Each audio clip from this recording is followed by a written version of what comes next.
வணக்கம். நாம் வைணவத்தின் வரலாற்றை பேசிக்கொண்டு வருகிறோம்.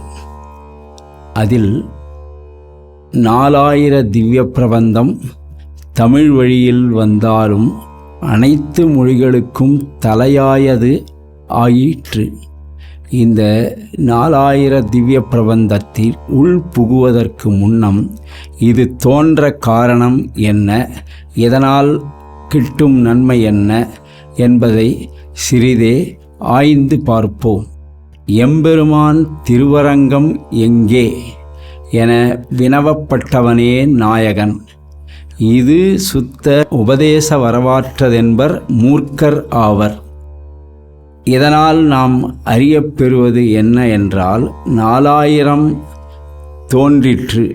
4000 தோன்றி மக்களுக்கு இறைவனின் அருளைப் பற்றியும் பெருமைகளைப் பற்றியும் அவனை அடையும் வழிகளைப் பற்றியும் தடையாயிருக்குவதை நீக்குவதற்கு உண்டான உபாயங்களையும் சொல்லிப் போயிற்று. ஆயின் நாம் முன்னமே பேசிய வண்ணம் எம்பெருமானுக்கு 5 நிலைகள். அவன் பரவாசுதேவன், அவன் வியூக வாசுதேவன், அவன் விபவ வாசுதேவன், அவன் அர்ச்சாவதார வாசுதேவன், அவன் அந்தர்யாமி வாசுதேவன். இப்படி 5 நிலைப்பாட்டில் அவன் சேவை சாதிக்க அருள் புரிய தயாராக உள்ளான். ஆகில் இந்த ஆழ்வார்கள் எந்த இடத்தில் அவனை காண முற்பட்டார்கள், அவனை நாயகனாக எந்த இடத்தில் கொண்டு தேர்ந்தார்கள் என்பதே நம்முடைய ஆய்வின் முக்கிய நோக்கம். இதனை அஞ்சன மாமலை போலே கரிகிரி அஞ்சன வெற்பு அடையாளம் மேவு சினத்து வேழம். கருணைக்கடலான பரமன் நாராயணன் தன்னால் படைக்கப்பட்டவர்கள் அறிவில் ஞானத்தில் அறியப்பட அவர்கள் வாழுநாளை செம்மை உடையது ஆக்க மறுமையை ஒழிக்க எண்ணி வேதங்களை படைத்தான். அந்த வேதம் குறிப்பிட்ட சிலரை தவிர பிறர்கட்கு உரிமையலை என மண்ணின் தன்மையில் ஊறிய சிலர் வரையறுக்க அவதாரங்கள் செய்து வாழும் வகை காட்டினான். தன்பால் அன்புள்ளவர்களை தானே கடாட்சித்தான். இதிகாசங்கள் சாத்வீக புராணங்கள் பிறந்தன.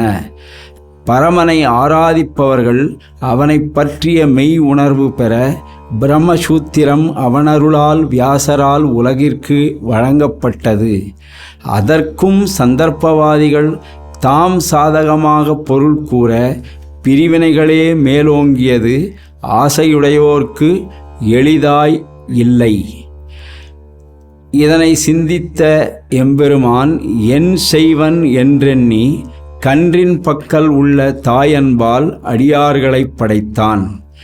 மயர்வர மதிநலம் அருளினான். பக்தி நூல்கள் பிறந்தன. அவை இசை வடிவில் ஆனவை. திருநாமத்தின் பெருமையை உலகுக்கு உரைப்பவை. பெற்ற தாயினும் தந்தையினும் குருவினும் ஆயின செய்பவை. அவன் செய்வான் என்பதை உணர்த்துபவை. அவை ஞானத்தின் ஊற்றுக்கண், அஞ்ஞானத்தின் அழிவுப்பாதை. அவை சரிவரப் புரிந்தால் அமரப்பிரபுவின் பெருமையையும் புரியாமல் போனாலும் மரப்பிரபுவின் பெருமையையும் விளக்குபவை. அவரவர் விதி வழி அடைய வழி செய்பவை. ஞானத்தின் படியேற்றமும் கண்ணன் எம்பெருமானின் குண விபூதிகளையும் நம் கண்முன்னே கொண்டு வருபவை. இவை இந்த நூல்களை அவரவரை வைத்த இடத்தில் கொண்டு சேர்த்த பெருமாய் எம்பெருமானையே சேரும். தமிழில் முதலில் தோற்றுவித்தான். ஆழ்வார்கள் முன்னோடிகள். அர்ச்சாவதார எம்பெருமானாக தான் இருந்து நிலத்திலேயே வழி நடத்தினான். வைகுந்தத்தையோ திருப்பார்க்கடலையோ தன்னுடைய விபவத்தையோ எதிர்பார்க்கவில்லை, பலனை எதிர்பார்க்கவில்லை. பின்னர் ஒவ்வொரு மொழியிலும் அச்சாவதாரத்திலேயே தான் பெருமையை தோற்றி அவர்களை நூல்கள் செய்ய வைத்தான். மலையாளத்தில் நாராயணீயம், கன்னடத்தில் புரந்தரதாசர் முதலானவர், தெலுங்கில் அன்னமையா ராமதாசர் முதலானவர், மராத்தியில் துக்காராம், பக்த விஜயம், ஏகப்பட்ட அடியார்கள், பூரி ஜெகநாதம், ஜெயதேவர் இன்ன பிறர். உலகை படைக்க எண்ணியிருந்த அன்றே தேற்ற எண்ணியிருந்த எம்பெருமான் கண்ணன் தேவர்கள், ரிஷிகள், முனிவர்கள், ஆழ்வார்கள், பிரசாரகர்கள், மனிதர்கள் தம்மை பற்றிய அறிவை அவரதம் ஞானக்கண்ணிலும் மனக்கண்ணிலும் தோற்றினான். தோற்றினத்தை மெய்ப்படி மேனியாக்கினான். பின்னானார் வணங்கும் திருவுருவாக்கினான். அவன் தன்னை பொன், தாரு, சுதை, சிலா, வர்ணத் திருமேனிகளில் பிரவேசித்து கொண்டு உலகிற்கு அனுகரிக்கிறான், அனுகரிக்கப் போகிறான். பின்னாளிலும் திவ்ய தேசங்கள் தோன்றும். பரத்துவத்தை அவன் தானே என்பதை வெளிப்படுத்தி கொண்டு போருவன். இந்த பரமனின் வரலாறு பிடித்து தள்ளியவன் தேற்ற வந்த கதை. தாம்பாலும் பாம்பாலும் ஆப்பு உண்ணுவதும், வெண்ணெய் வார்த்தைக்கு ஆடுவதும், கழுத்தில் ஓலை சுமப்பதும், தேர் சாரதியாய் இருப்பதும், மானியாய் மண் யாசிப்பதும், இவையும் இன்ன பிறவும் செய்த பின்னும் கூடின பாடில்லை எம்பெருமானுக்கு இந்த உலகத்தில் வாழும் உயிர்களை தேற்றுவதற்கு. ஏனெனில் இமைக்கும் காலமே இத்தகைய அவதாரங்கள் நீடித்தன, நிலை பெற்றமை இல்லை. எனவே நிலை பெற்றிருப்பதற்கு யாது வழி என்று சிந்தித்து அடியார் தம் மனங்களில் குடிபுகுந்தான். அவர்கள் நடமாடும் திவ்ய தேசங்கள் திருப்பதி, வேங்கடங்கள் ஆயினர். ஆயினும் எண்ணியது ஈடேறவில்லை.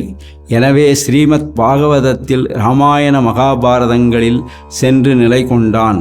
பின்னும் அவனை படிப்பறிவு, கேள்வி ஞானம், ஈடுபாடு உடையவர்களே தன்னை நாட முடியும் ஆதலின் அர்ச்சையை தேறினான். இறுதியாக பரத்தில் இருந்தவர் விரஜா நதி கடந்த பின்னாரே அனுபவித்தனர். யூகத்தில் கிடந்தது யோக சிந்தனையில் தேவர்களும் ஞானிகளும் யோகிகளும் விரோதிகளும் அனுபவித்தனர். விபவத்தில் திரிந்தது ஆற்றின் கரை இருந்தவர்கள் வெள்ளம் கரை புரண்ட காலத்தில் அனுபவித்தனர். தன் விருப்பம் பூர்த்தியடையாத எம்பெருமான் கண்ணன் ஒவ்வொருவரையும் தேற்றவும், உள்ளத்திலிருந்து வழிநடத்தவும், தன்னுடைய மற்ற நிலைகளை காட்டிக் கொடுக்கவும், உலகில் உள்ளவரை நிலைத்திருக்கவும் அர்ச்சாவதாரத்தை தேர்ந்தெடுத்தான். அப்படி தேர்ந்தெடுத்த அர்ச்சாவதாரத்தில் மூலன் யார் என்பதையும், அவன் உலகரை உய்விக்க அவர்கள் இருக்கும் ஊர்களையும் மலைகளையும் தேர்ந்தெடுத்த வரலாற்றையும் 4000 எனும் கண்ணன் அனுபவம் ஆகிய இந்த திவ்ய பிரபந்தம் வெளிப்படுத்துகிறது. அவனை புரிந்தால் ஆழ்வார் தம் இதயம் புரியும். அப்படி எனில் ஞானம் சித்திக்கும். பரமன் உள் உறைவான், மனத்தில் உறைவான். அவர்கள் நடமாடும் திவ்ய தேசமாவர்கள். பகவர்கள், அடியார்கள் என்று போற்றப்படுபவர்கள். பெருமாள் கோயில் திருமலை, பரமன் தலம் மலை. பரமன் பெருமாள், கோவலன் கோயில் குடியிருப்பு, திருமலை வேங்கடம், வைகுந்தத்திலிருந்து தொடர்பில்லை. கோவலன் குடி கோயில் திருப்பார்கடலிலிருந்து பார்வையில்லை. மேலாத்தேவர் ரிஷிமுனிகளுக்கு அவர்கள் வாழுமிடத்தில் தானும் இருத்தல் மட்டுமே முடியும். மலையிலிருந்து ஊரையும் காண முடியும். இது 4000 அறிவிப்பது. 12 சேர்த்தது. ஒரு நூல் அதன் நாயகன் எவ்விடத்தன் என்பதனை நிர்ணயிப்பதும், அவன் அவர்களை வழிநடத்திய வரலாறுமே அறிய வேண்டி, பேரருளின் கிருபையால் சத்துவ குணமுடைய தேவ, ரிஷி, முனி, யோகி, பகவர், அடியார் உள் உறைபவன், அர்ச்சையில் உறைவான். பின்னானார் வணங்க அவரை முன்னிட்டு பின்னானார் தேர முன்னி வந்து சத்துவகுணத்துடன் நலத்தில் அக்கறை பூண்டு நின்று வீற்றிருந்து கிடந்து நடந்து ஆழ்வார்களுக்கும் அவனுக்கும் நடந்த நல்வார்த்தைகளை அவர்களின் பார்வையில் அவர்களின் நிலையிலிருந்து தேறினால் கண்ணன் அனுபவம் கைகூடும். அச்சாவதாரத்தில் உயர்ந்த நிலை நின்று சேவை சாதிப்பது, அடியார் வரும் வரை நிற்பது என்பது ஓர் தவம். அவருக்கு அருளுவது அவனுக்கு பிடித்தமான ஒன்று.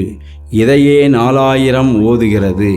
மலையானது வைகுந்தத்திற்கும் திருப்பார்க்கடலுக்கும் ஒப்பானது.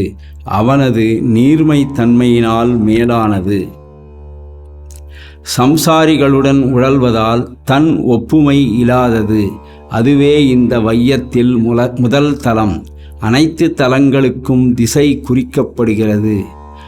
இந்த திருத்தலத்திற்கு திசை விளக்கப்படவில்லை.